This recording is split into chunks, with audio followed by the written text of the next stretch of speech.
And this is their tumu parau. In the legend of Pipirima, Pipirima and Hiro'a, brother and sister. They ran away from home after being starved and neglected by their parents.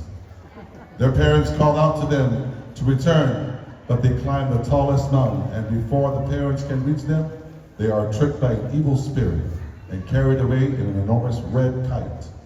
They ascend to the highest heavens, take their place in the stars as the constellation Scorpio. For their costume, today they wear the navy blue pareo and tihe for the night sky. Their crushed shells represent the blanket of stars that hang across the South Pacific.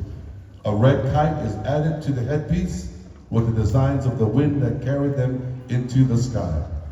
White feathers to the tail symbolize peace. For now, Pipirima and Hiro'a no longer belong to this realm, but both.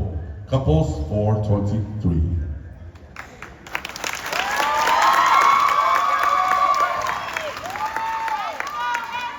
All right, judges are ready? Dancers are ready? Drummers, on to one.